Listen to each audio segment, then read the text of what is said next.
My second cup of coffee.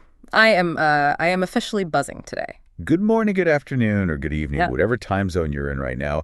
Welcome back to Sip and Talk. Yes, welcome in, Sip and Talkers. Hey, I've got a quick question for you to kick things off. Oh boy, lay it on me. Have you noticed, like this one specific phrase just completely flooding your social media feeds lately?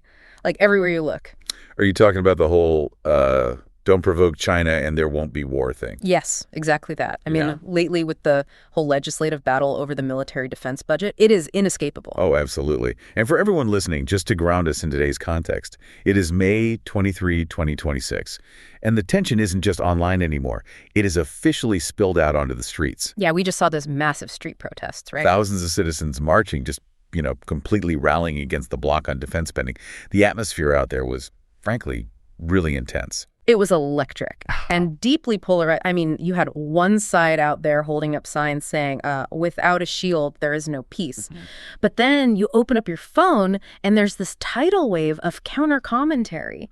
People aggressively arguing that buying weapons is exactly why there's a threat. Yeah, the logic is if you just stop buying defense systems, stop provoking the aggressor, everything will just miraculously settle into a peaceful status quo. Which, okay, honestly, I heard that logic, and I was just sitting in my office with a million question marks over my head. Right. It's a very specific way of looking at conflict. It's like, okay, imagine you're in school, right?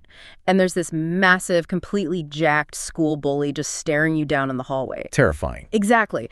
And your classmate leans over and whispers, hey, just throw away your stun gun, hand over your wallet, and give him a big smile. If you don't provoke him, he won't hit you. Yeah. Which makes you wonder, is that actually pacifism, or is someone just advising you to, self-destruct? Literally. And in international relations, this whole illusion of buying safety through submission actually has an academic name, doesn't it? It does. It's called appeasement. It's this fundamentally flawed assumption that conflicts are just like big misunderstandings. Right. Like someone just has a bad temper. Exactly. And that if you just don't irritate the aggressor, you can smooth everything over. So that is our mission for today on Sip and Talk. We are stripping away all the political party colors. Totally. We're going to dissect this debate using game theory, historical data, and hardcore realism. We really need to see if showing weakness actually prevents war or if it just, sharpens the wolf's teeth. I love that. And to even begin unpacking this, I think we have to start with what we call the definition vacuum. The definition vacuum. Okay, what is that? Well, to understand why people buy into this don't provoke idea, you have to ask the most dangerous question first. Who actually gets to define what a provocation is? Oh, wow. Yeah, that changes everything. Because it's entirely subjective. Let's look at the protests we literally just saw today. Over 8,000 people marched in, 37-degree heat in Taipei? Yeah, it was scorching out there. And they were furious because the defense budget was just slashed from $1.25 trillion down to $780 billion. Which is an insane cut. I mean, that's roughly $470 billion just gone. Right. And that cut directly affects mobile air defense, drones, asymmetric warfare tools. Stuff you strictly use to protect yourself. Exactly. Yeah. But the side pushing for these cuts, operating under this idea of defensive realism, they argue that buying any weapon is a provocation. They say the money should just go to the economy and to dialogue. Okay, but this definition vacuum thing is completely absurd when you put it in real-world terms. How do you mean? Well, think about a toxic relationship. If you're dating someone who's super manipulative, even breathing too loudly can be called a provocation. Oh, absolutely. The rules just constantly change based on their mood. Right. Hanging out with your friends. Provocation. Buying a certain shirt. Provocation. The boundary isn't about you being aggressive. It's just about them controlling you.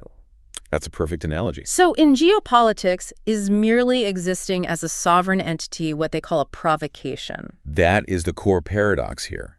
Under normal international law, maintaining a status quo is not a provocation. Yeah. Having a democratic government, having a military for self-defense, having a currency, that's just existing. It's just waking up and going to work. Exactly. Yeah. But in Beijing's political narrative, particularly with their anti-secession law, The very existence of the Republic of China has shifted. Shifted how? It's no longer viewed as a historical reality. It's framed as an active, ongoing act of defiance. Wait, really? Just by existing? Yes. In their eyes, maintaining that democratic status quo is fundamentally resisting their ultimate goal. Right. So the status quo itself is defined as a provocation. Wow, so telling people don't provoke is basically telling them to stop existing. Basically, yes. Yeah. So, okay, psychologically speaking, if the aggressor already thinks your existence is a provocation, what actually happens when a society tries to appease them by disarming?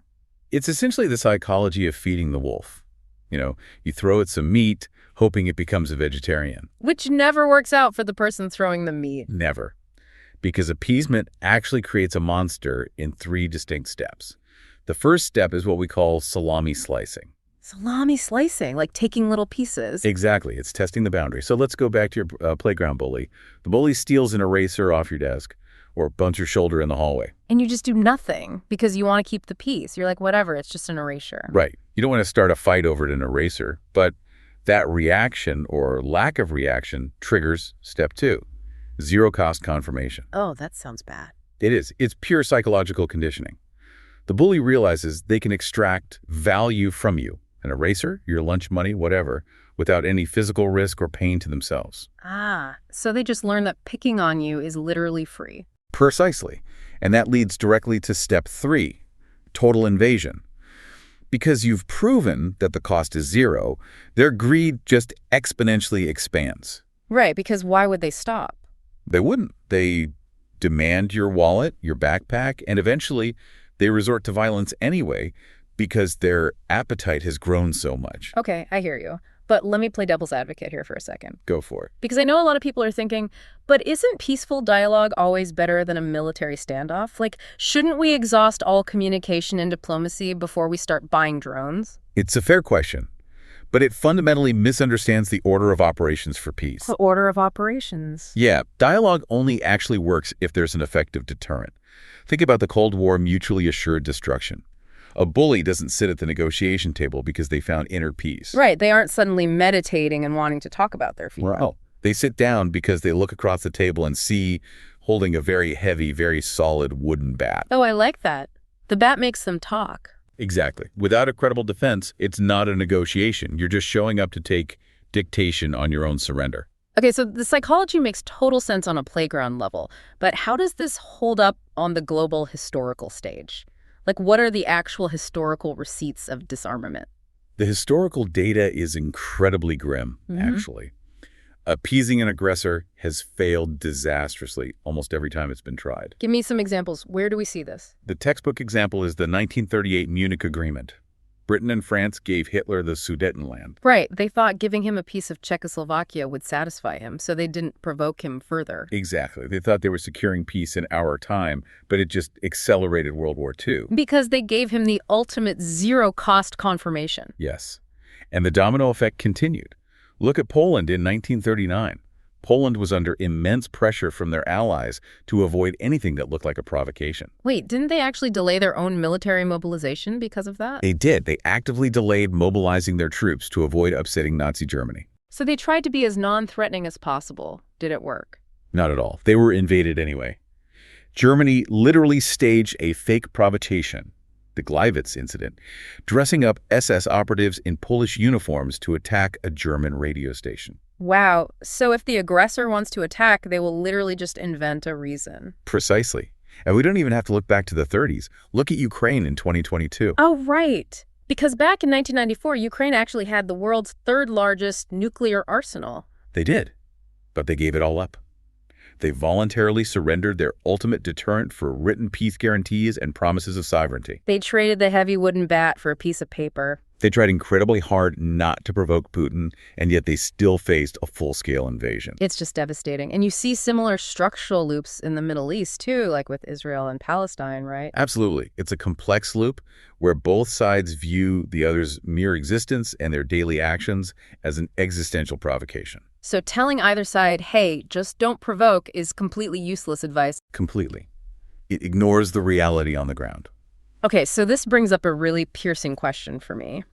If an aggressor truly doesn't care about how polite you are or how submissive your attitude is, What exactly triggers them to finally attack? That is where we talk about the opportunity window. The opportunity window, okay. Yeah, the aggressor's motivation, whether that's nationalism, economic pressure, or expansion, that's a fixed constant.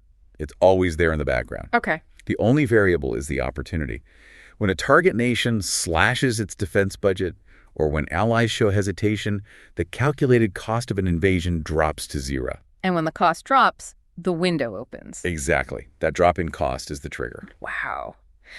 So if showing weakness is the exact mechanism that opens the window for an attack, then the only logical solution to prevent a war is to slam that window shut. Yes. And you lock it. And you lock it by making the cost of an attack unimaginably high. Which is the core of modern deterrence theory. It's what we call the porcupine strategy. The porcupine strategy. I love that imagery. Because porcupines aren't aggressive, right?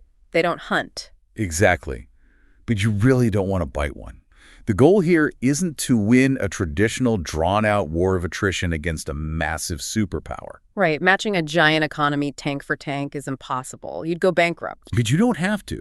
You just have to ensure the aggressor knows they will be permanently, disastrously crippled if they try. I saw a Bloomberg analysis recently that projected a conflict in this specific region would cost the global economy something like $10 trillion. 10 trillion. It's almost unfathomable. It would freeze major shipping lanes, collapse the semiconductor supply chain. It would be a global depression. So when the protesters were out there demanding a shield, they aren't asking for weapons to go attack someone. No, they're advocating for the porcupine strategy. They want asymmetric weapons. Like the unmanned drones, the mobile air defense, the unmanned boats. Exactly. Relatively cheap, highly mobile systems that guarantee a first strike will result in unacceptable losses to the aggressor's own forces and their economy. Let me use a home security analogy here because I think it maps perfectly onto this. Go ahead.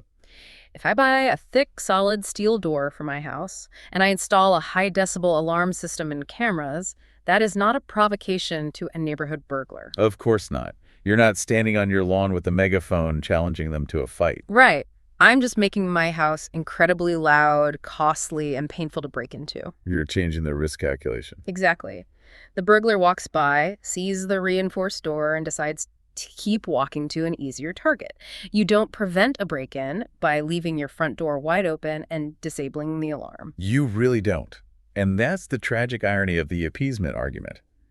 By trying to lower the temperature by disarming, you are accidentally paving the fastest possible road to a conflict. It's just so counterintuitive until you look at the data. It really is. Well, as we start to wrap things up here, I think it's important to reiterate, the goal of today's Sip and Talk wasn't to spark division or point fingers at anyone who marched or anyone who commented online. No, not at all.